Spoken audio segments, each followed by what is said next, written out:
Au nom du Père, du Fils et du Saint-Esprit, ainsi soit-il. On sait très peu de choses de Saint Joseph, l'époux de la Vierge Marie. Il ne dit rien, pas une seule parole dans l'Évangile. Il disparaît sans un mot après une apparition dernière, fugitive, lorsque Jésus a 12 ans et s'est caché au temple. Joseph, bon, il s'affaire comme un honnête père de famille, dans des situations rocambolesques. Il faut le reconnaître, pour un humble artisan galiléen, c'est quand même assez nouveau, et il ne comprend pas trop, nous venons de l'entendre, son projet de renvoyer Marie secrètement lorsqu'il constate qu'elle attend un enfant est bien un signe de son incompréhension.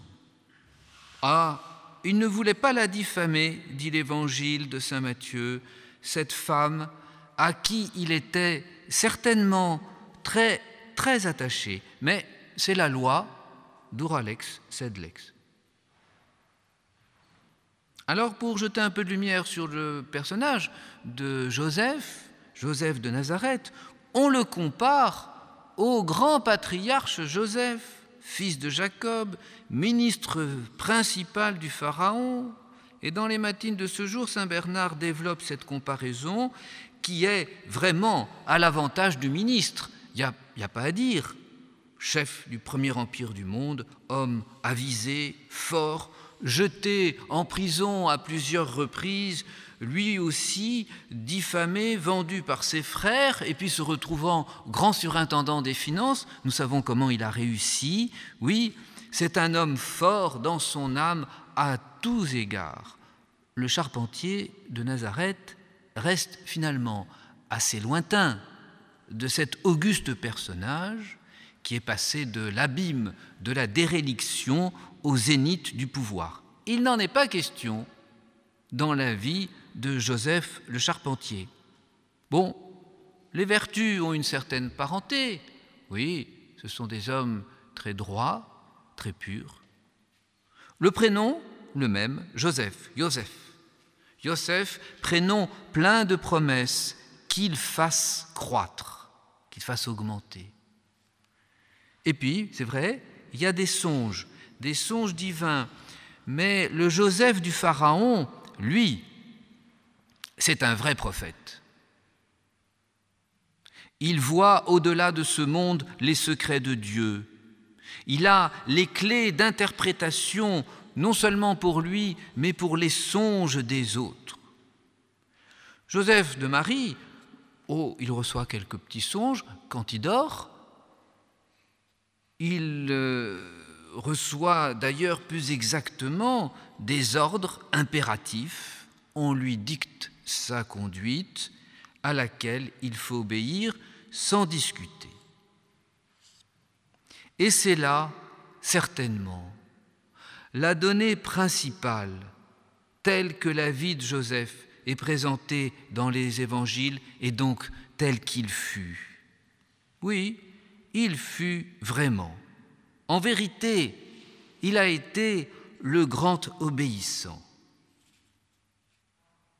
Et de cette manière, il a été parfaitement relié à Dieu et à Jésus-Christ, parce que la religion, être relié, c'est finalement, entre Dieu et l'homme, oui, ne plus faire qu'un dans une même volonté. Alors, le Père était digne, le Père Joseph de l'Évangile, était digne de son Fils Jésus, fait obéissant jusqu'à la mort et à la mort de la croix. C'est ici que se trouve la plus certaine physionomie de Joseph. Jérôme, dans saint Matthieu, le présente admirans quod evenerat, cellat silentio cuius mysterium neciebat. Joseph, il est l'admirant, celui qui est étonné, celui qui est désappointé, celui qui ne sait quoi faire, quoi dire, quoi penser. Marie attend un enfant, il ne comprend pas. Mysterium neciebat. Voyons, Voyons quand même, cette vieille bonne femme d'Élisabeth va tout de suite comprendre et reconnaître la mère de son Dieu. Et Joseph, non. Et pourtant, il n'a pas les prophéties de l'Ancien Testament et puis tous les signes avant-coureurs, dont en particulier cette chasteté parfaite qu'il partage avec Notre-Dame, sa femme, et qui est le signe indubitable du Messie en Isaïe. Voici que la Vierge va enfanter. Il n'y a pas pensé.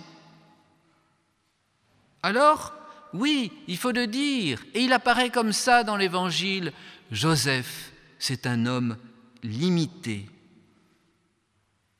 Oui, il est plein de limites.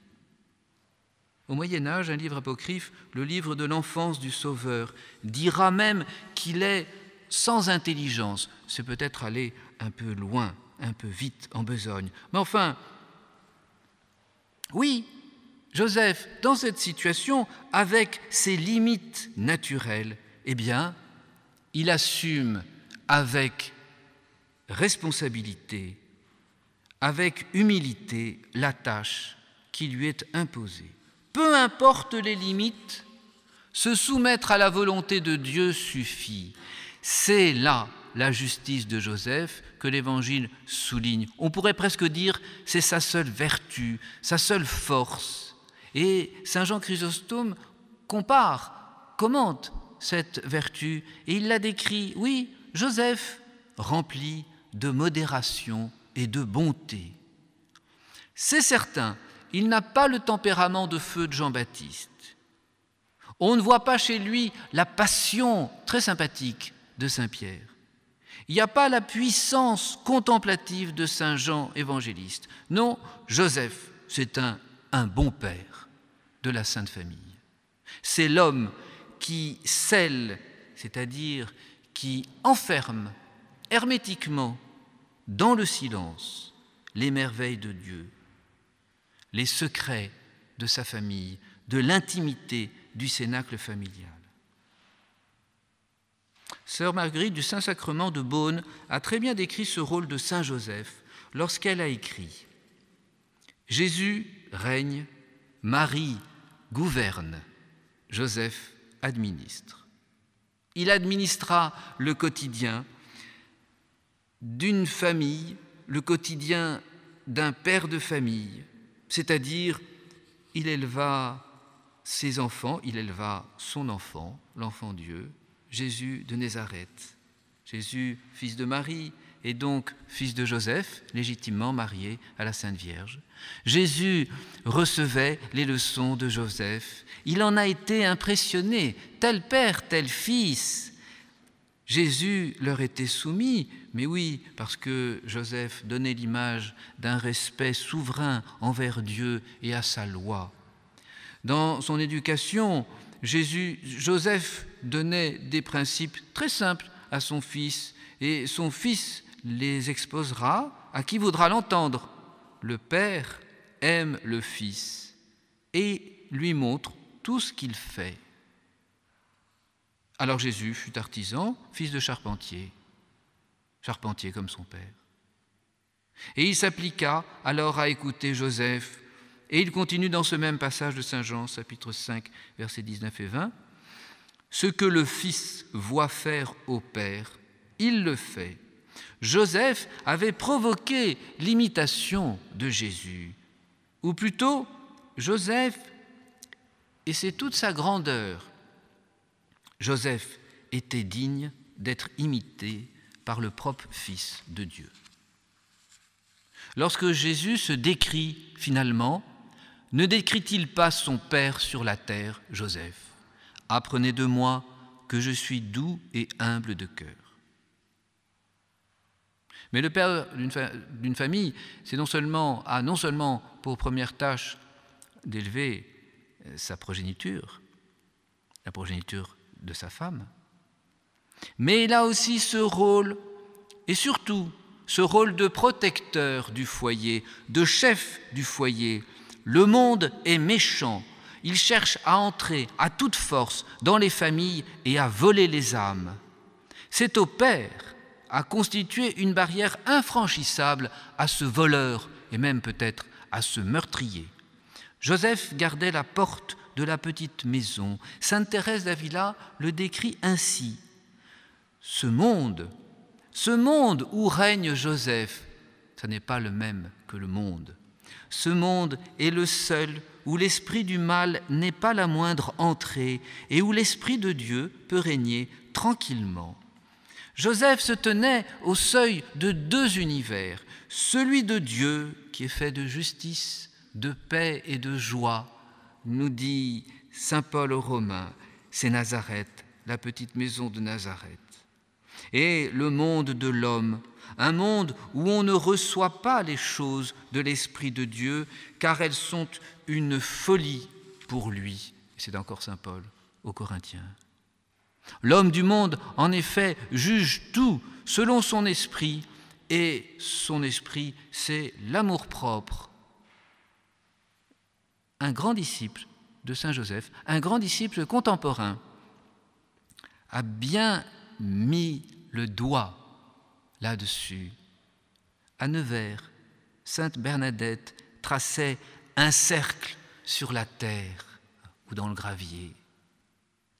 Et elle s'adressait à ses sœurs les religieuses en disant que celle qui n'a pas d'amour-propre mette son doigt là, au centre du cercle.